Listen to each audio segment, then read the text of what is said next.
Good morning, Miss. So today we would like to present our model, which is hydraulic drawbridge model. But before that, our group consists of 5 members. First of all, me, Aisha, Azra, Balkis, Nurin, and also Wani. So back to our project, we recreate hydraulic drawbridge model. Actually, this drawbridge model have been used since ancient time, but it is still relevant to be used in this modern era. Additionally, our project demonstrates the Pascal principle, which states that pressure applied to a confined fluid is transmitted in all directions. So now, presenting our objective. We have 2 objectives. First of all, to construct and understand the working mechanism of hydraulic drawbridge.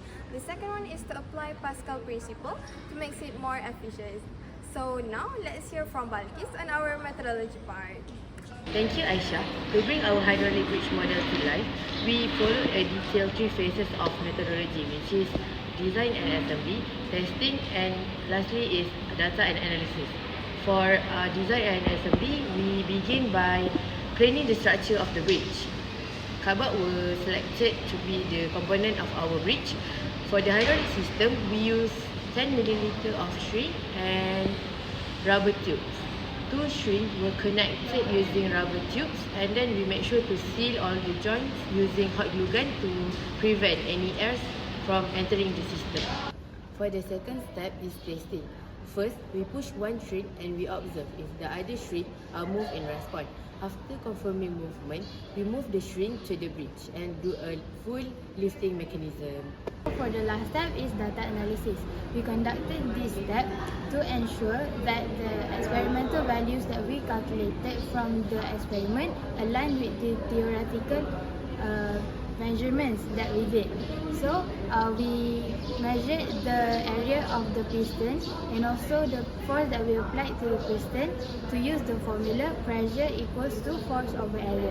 Proceeding to the next part, that is the expected result and discussion. So the result of our model demonstrated the effective application of the Pascal principle that we construct during semester 1 with Dr. Umay.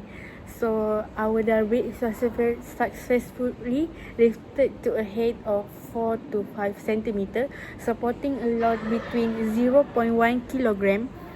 So we built the bridge during the operation, and it remains stable with no significant tilting or imbalance because we put a weight on top of the bridge, so there is no imbalance occur.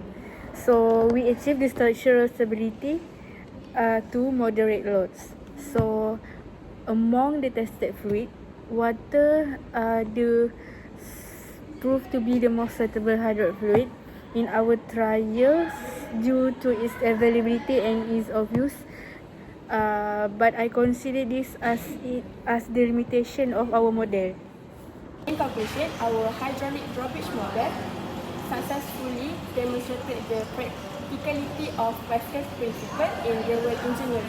To summarize, the project achieved its objective by illustrating how confined fluid pressure can be used to lift and lower a bridge segment. Before we end this video, I would like to acknowledge everyone's role in making this physics-based project to life. Firstly, I would like to thank Pusat Asasi Sains Pertanian UPM for providing us the resources and also the platform for us to make this project work.